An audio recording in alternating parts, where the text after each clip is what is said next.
Aujourd'hui, je vous présente la nébuleuse d'Orion. Il s'agit d'un nuage de poussière et de gaz dans l'espace. Il est situé dans la constellation d'Orion, visible en ce moment plein sud au début de la nuit. Vous le repérerez facilement grâce à ces 3 étoiles brillantes alignées. Au-dessous se situent 2 autres étoiles brillantes qui font aussi partie de la constellation. Le tout forme un triangle au milieu duquel une petite tache lumineuse se remarque à l'œil nu dans un ciel bien sombre. Cette tache, c'est la fameuse nébuleuse d'Orion, la nébuleuse la plus intense visible à l'œil nu dans l'hémisphère nord.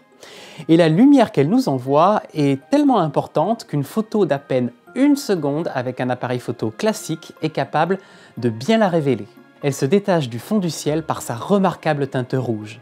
Et qui dit photo courte dit enchaînement de photos et donc time-lapse. Voilà un exemple de ce que vous pourriez faire avec un appareil photo posé sur un trépied. Vous n'aurez aucun mal à repérer la nébuleuse d'Orion.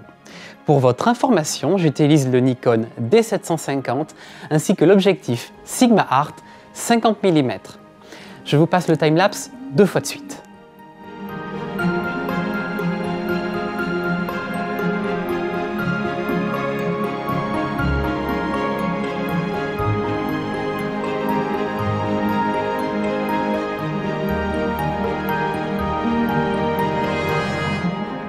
Maintenant que vous vous rendez compte de la taille de la nébuleuse et de la constellation dans le ciel, je vous propose un autre time-lapse avec un objectif dont le zoom est un peu plus important. Et les détails vont être meilleurs. Il s'agit du Samyang 135 mm. Repérez l'échelle grâce aux 3 étoiles alignées. Je vous passe 2 fois le time-lapse.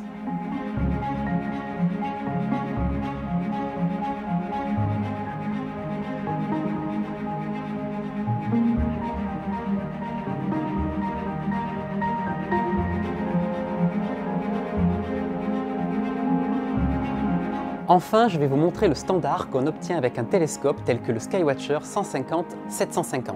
Il s'agit d'un télescope débutant que je recommande vivement si vous voulez débuter en astrophotographie. À l'époque, je l'avais acquis pour 100 € en occasion. Je vous présente ma toute première photo du ciel profond.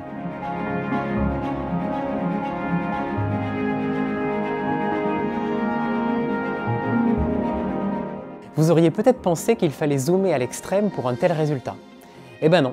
C'est même plus grand que la pleine lune. Si la lumière provenant de cette nébuleuse était plus intense, on verrait à l'œil nu de magnifiques motifs dans le ciel. Les différentes échelles que je vous ai montrées vous permettent de vous rendre compte de la taille approximative d'une photographie du ciel profond avec un télescope amateur. J'espère que cette vidéo vous aura plu et vous donnera l'envie de repérer cette nébuleuse à l'œil nu ou de la prendre en photo avec le matériel que vous possédez déjà. N'hésitez pas à poster vos questions en commentaire et je vous dis à très bientôt. Bon ciel!